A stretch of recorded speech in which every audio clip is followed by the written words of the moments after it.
सद्गुरु श्री ब्रह्म चैतन्य महाराज गोंदवलेकर, इनका प्रवचन 28 सितंबर। अनुसंधान में रहने से अभिमान गल जाता है। अभिमान छोड़कर जो गृहस्थाश्रम का पालन करता है वही सच्चा परमार्थी। अभिमान छोड़ने से गृहस्थाश्रम अच्छा होता है। मैं कहूंगा वैसे ही होगा, ऐसा कभी ना कहें। अभिमान की नींव पर खड़ी इमारत डांवाडोल होगी ही। अभिमान देह का और उससे संबंधित विषयों का होता है। अभिमान की जड़ ही निकाल फेंकनी चाहिए, यानी मैं देह का हूं, यही निकाल दे। ये देह मेरा नहीं, ये हमें समझता है, परंतु अखंड सहवास से हम देह से प्रेम करने लगते हैं। एक बार देह से प्रेम करने लगते हैं तो अभिमान आ ही जाता है। उसके पीछे लोभ और क्रोध आएंगे ही। अभिमान यानी मैं करता, ये भावना होना है। इस भावना को छोड़कर काम किया तो व्यवहार में कहां कुछ अड़ता है। हमारी देह का और मन का बड़े निकट का संबंध है, परंतु देह कभी तो छोड़कर जाएगी ही। उसे इतना महत्व नहीं दें। केवल मोटा और भारी शरीर किसी काम का नहीं, मन का विकास होना चाहिए।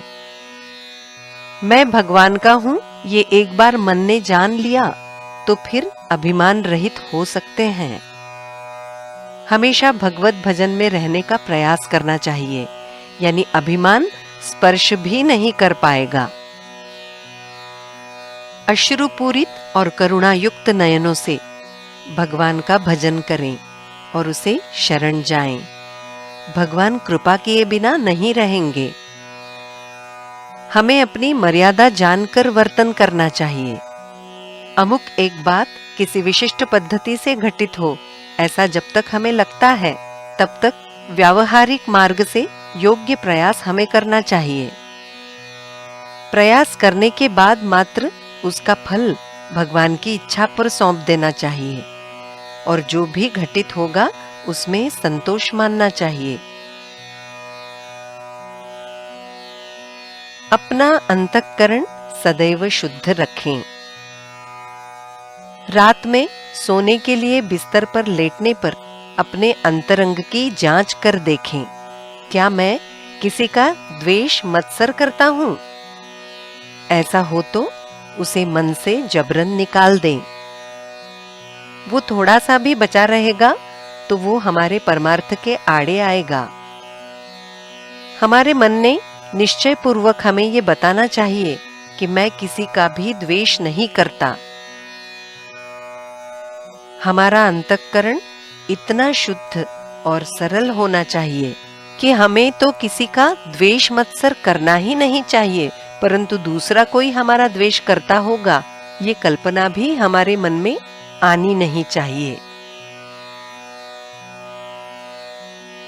मैं भगवान का हूं, देह का नहीं, ऐसा अखंड अनुसंधान रखकर हम भगवत स्वरूप क्यों नहीं हो पाएंगे। जो अंदर बाहर भगवत ज्ञान से भरा रहेगा वो सच्चा ज्ञानी है। और ये भान जिस तरह से देह को व्याप्त करता है, उसी तरह भगवान के स्मरण से जिसका मन व्याप्त हो जाएगा, वही सच्चा साधक, वही सच्चा अनुसंधानी है और वही सच्चा मुक्त समझा जाए।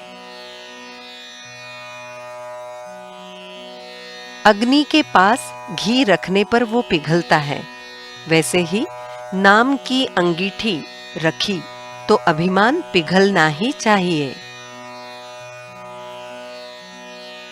जानकी जीवन स्मरण जय जय राम।